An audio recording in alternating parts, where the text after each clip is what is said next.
Morning all of you. My name is M K. इस video में अपन बात करने वाले हैं जो हमारे की चैप्टर है लाइफ प्रोसेस, उसमें हमारा टॉपिक है न्यूट्रिशन ह्यूमन बीइंग के बारे में, यानी कि मानव का जो डाइजेस्टिव सिस्टम है उसके बारे में अपन बात करने वाले हैं। सबसे पहले अपन बात करते हैं जो ह्यूमन का न्यूट्रिशन जो है, या फिर हम बात करें ह्यूमन का जो डाइजेस्टिव सिस्टम है, वो जो है एलिमेंट्री कैनाल और एसोसिएटेड ग्लैंड से मिलकर बना होता है। यानी कि एलिमेंट्री कैनाल का मतलब यहाँ पर ये है कि हमारे माउथ से लेकर जो एनस तक जो नाल होती है जहाँ से फूड पास करता है उसे एलिमेंट्री कैनाल कहते हैं। और एसोसिएटेड ग्लैंड का मतलब होता है कि जो ग्लैंड फूड के डाइजेशन में हेल्प करती है वो ग्लैंड जो एसोसिएटेड ग्लैंड है। यानी कि हमारा जो डाइजेस्टिव सिस्टम बना है वो alimentary canal plus associated gland से बना है। अगर हम बात करें एलिमेंट्री कैनाल के बारे में, यानी कि किस तरह से ये बनती है या फिर किस तरह से ये जो एसोसिएटेड रहती है, तो माउथ से हमारी जो एलिमेंट्री कैनाल वो शुरू होती है। माउथ के बाद जो हमारा फूड किस तरह से पास होता है एलिमेंट्री कैनाल में, ये उसका पाथ है। तो सबसे पहले माउथ है, उससे हमने जो है फूड लिया।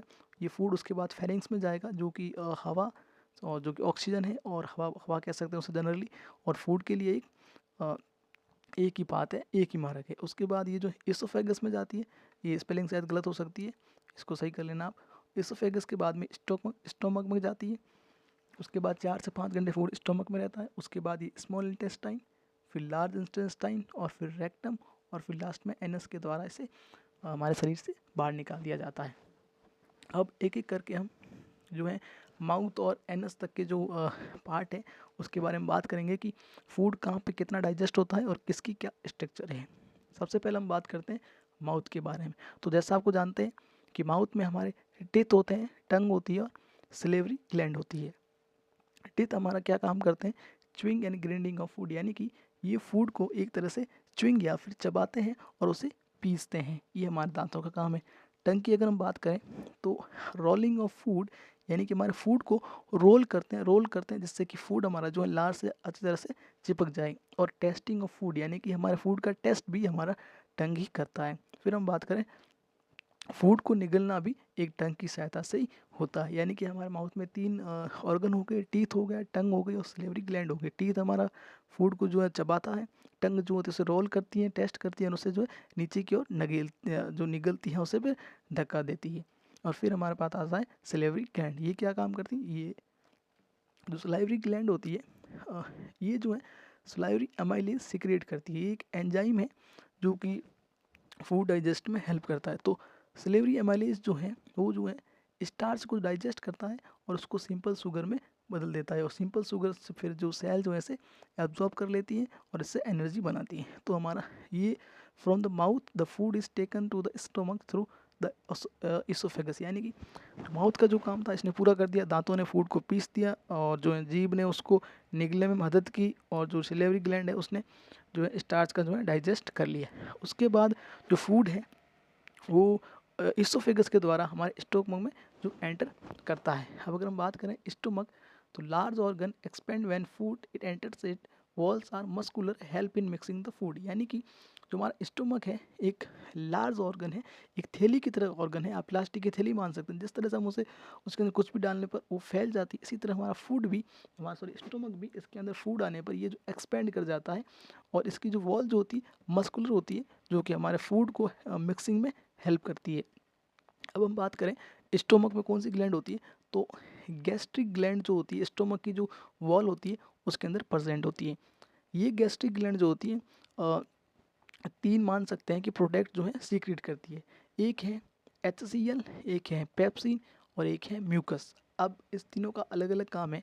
देखो जो HCl उसका क्या काम है, HCl क्रिएट, ये क्रिएट की स्पेलिंग गलत है, create acidic medium which facilitates the action of the enzyme pepsin, यानी कि जो गैस्ट्रिक ग्लैंड है वो HCl को सीक्रेट करती है, पेप्सिन को सीक्रेट करती है, और म्यूकस को सीक्रेट करती है। HCl का क्या काम है, HCl जो होता है जो एसिडिक मीडियम क्रिएट करता है, जो कि पेप्सिन के एक्टिव होने के लिए हेल्प करता है। उसके बाद पेप्टिन क्या करता है, जो पेप्सिन जो है प्रोटीन डाइजेस्टिंग एंजाइम, यानी पेप्सिन जो है एक प्रोटीन को डाइजेस्ट करने वाला एंजाइम है, ये जो है प्रोटीन को डाइजेस्ट करता है। थर्ड हमारे पास है mucus. Mucus protect the inner lining of the stomach from the action of acid, यानी कि हमारा जो HCl है एक एसिड है। एसिड की वजह से हमारी जो वॉल है, जो अपने स्टोमक की वॉल है, वो जल भी सकती है। तो इस जलने से रोकने के लिए जो म्यूकस जो है प्रोटेक्ट करता है इसकी जो स्टोमक की इनर लाइनिंग है उसको। तो हमारे स्टोमक से तीन जो रिलीज HCl, पेप्सिन और म्यूकस रिलीज हुआ। HCl ने जो है एसिडिक मीडियम क्रिएट किया, पेप्सिन ने प्रोटीन डाइजेस्ट किया और म्यूकस ने HCl के एसिडिक मीडियम से जो स्टोमक की इनर लेयर है उसको बचाया। नेक्स्ट हमारा फूड जो है अब एंटर करता है स्मॉल इंटेस्टाइन के अंदर। स्मॉल इंटेस्टाइन की अगर हम बात करें तो longest part of the alimentary canal, यानी कि हमने जो एलिमेंट्री कैनाल देखी है, माउथ देखा, एसोफेगस देखा, फ्लैंक्स देखा, स्टोमक देखा, तो उसके अंदर जो स्मॉल इंटेस्टाइन है वो सबसे बड़ा पार्ट है हमारी एलिमेंट्री कैनाल का। तो अगर हम बात करें एक छोटी सी इन्फॉर्मेशन इसके बारे में और है कि स्मॉल इंटेस्टाइन की जो लेंथ है वो एनिमल टू एनिमल वेरी करती है। जैसे जैसे हम बात करें जहाँ लॉन्ग स्मॉल इंटेस्टाइन है, हर्बीवोरस जो होते हैं, जो कि शाकाहारी हम हिंदी में कहते हैं, जो घास को खाते हैं, उनके अंदर जो इंटेस्टाइन है उसकी लंबाई ज़्यादा होती है। क्यों? रीज़न क्या? रीज़न ये है कि जो घास है उनके अंदर सेलुलोज होता है और सेलुलोज जो है आसानी से पाचित या फिर डाइजेस्ट नहीं होता है। अब बात करें शॉर्ट स्मॉल इंटेस्टाइन, जो एनिमल या फिर जो ऑर्गेनिज्म मीट खाते हैं, जो कि कार्निवोरस होते हैं, उनमें जो है फूड जो होता है उनका इजी डाइजेस्ट होता है, इसीलिए उसके अंदर जो स्मॉल इंटेस्टाइन है वो शॉर्ट होती है या फिर छोटी होती है। तो exit of food from the stomach is released by sphincter muscle, यानी ये कह रहा है कि जब हमारा फूड जो है फूड स्टोमक से जो है स्मॉल इंटेस्टाइन में एंटर करता है, तो एंटर करने पर यहाँ पर जो है एक मसल्स होती है स्फिंक्टर मसल, जो इसका रेगुलेशन करती है कि भाई हाँ हमारा फूड कितना नीचे जाएगा और कितना पेट के अंदर रहेगा। ये हमारा जो स्मॉल इंटेस्टाइन है। अब ये हमारी स्मॉल इंटेस्टाइन की स्ट्रक्चर पूरी हुई। अब हम बात करते हैं इसका रोल क्या है हमारे डाइजेस्टिव सिस्टम में। तो site of the complete digestion of carbohydrate, protein and fat, यानी कि एक तरह से अपन कह सकते हैं कि स्मॉल इंटेस्टाइन के अंदर हमारी जो भी फूड है, कार्बोहाइड्रेट है, प्रोटीन है और फैट है, उनका कंप्लीट डाइजेशन हो जाता है। स्मॉल जो इंटेस्टाइन होती है, यानी ये जो स्मॉल इंटेस्टाइन है, इसके पास सिक्रेशन किस किस का आता है? एक आता है लीवर का सिक्रेशन इसके पास आता है और पैनक्रियाज का सिक्रेशन इसके पास आता है। लीवर का बाइल जूस आता है और जो पैनक्रियाज है उसकी जो पैनक्रियाटिक जूस है वो जो है स्मॉल इंटेस्टाइन में आते हैं। लीवर और जो पैनक्रियाज है, दोनों में जो ये जो बाइल जूस है और पैनक्रियाटिक जूस है, इसमें अपने अपने एंजाइम होते हैं और ये एंजाइम जो है अपनी तरीके से काम करके कार्बोहाइड्रेट, प्रोटीन और फैट को डाइजेस्ट करते हैं। और हम जो है इनके जो बाइल जूस है और पैनक्रियाटिक जूस है, इनके हम फंक्शन देखने वाले हैं। तो सबसे पहले हम बात करें जो बाइल जूस है वो क्या करता है, वो हमारे जो पास जो लार्ज फैट ग्लोब्यूल्स होते हैं उन ग्लोब्यूल्स को जो है स्मॉल फैट ग्लोब्यूल्स में तोड़ देता है। यानी कि हमने देखा कि भाई जो बाइल जूस का क्या काम है, ये जो लार्ज फैट ग्लोब्यूल्स है उनको छोटे छोटे फैट ग्लोब्यूल्स में तोड़ देता है, जिससे कि सेल उसको आसानी से एब्जॉर्ब कर सकें। पैनक्रियाटिक जूस की अगर हम बात करें तो पैनक्रियाटिक जूस है उसके अंदर एक तो ट्रिप्सिन एंजाइम होता है और एक लाइपेज एंजाइम होता है।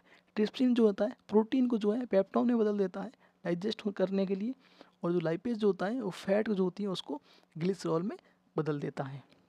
ये हमारा जो है बाइल जूस का काम हुआ, ये पैनक्रियाटिक जूस का काम हुआ।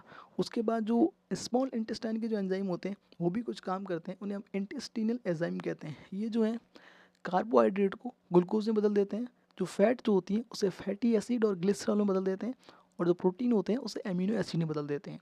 ये जो हमारे तीनों पीछे वाले हैं, ये जो डाइजेशन यहाँ पे इनका ख़त्म हो जाता है कि ग्लूकोज को बदलने के बाद अब जो सीधी जो है सेल जो होती है ग्लूकोज को एब्जॉर्ब करेगी, उससे एनर्जी बनाएगी, और फैटी एसिड है उनको उससे भी जो है सेल उसे यूज करेगी, एमिनो एसिड को सेल जो है उसे भी यूज करेगी। नेक्स्ट अपन इसमें जो है अब हम आगे बात करेंगे फूड के एब्जॉर्प्शन के बारे में, यानी कि हमारा फूड हमारी जो एलिमेंट्री कैनाल है और जो ग्लैंड है उसके द्वारा डाइजेस्ट हो गया है।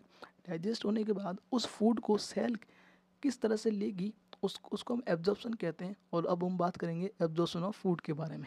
तो digested food taken up by the walls of the intestine, यानी कि जो हमारा फूड है जो डाइजेस्ट हो गया है, वो डाइजेस्ट फूड हमारी जो वॉल होती है उस जो इंटेस्टाइन है वॉल की जो इंटेस्टाइन की जो वॉल है उसके द्वारा एब्जॉर्ब किया जाता है।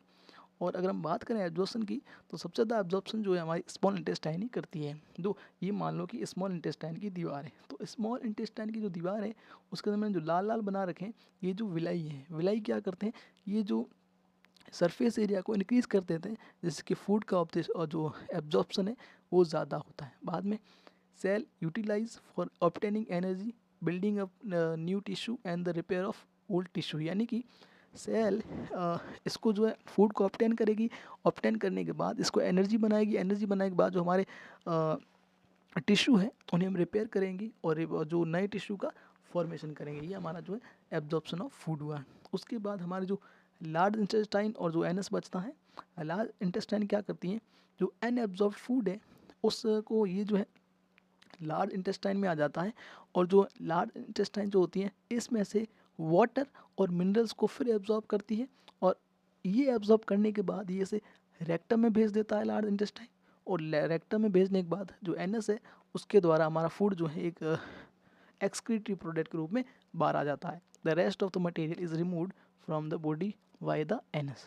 तो हमारा न्यूट्रिशन ह्यूमन बीइंग यहीं ख़त्म होता है। अगर वीडियो पसंद आया हो तो ज़रूर लाइक करें, और इस तरह के वीडियो को देखने के लिए हमारा चैनल ज़रूर सब्सक्राइब करें। Thank you.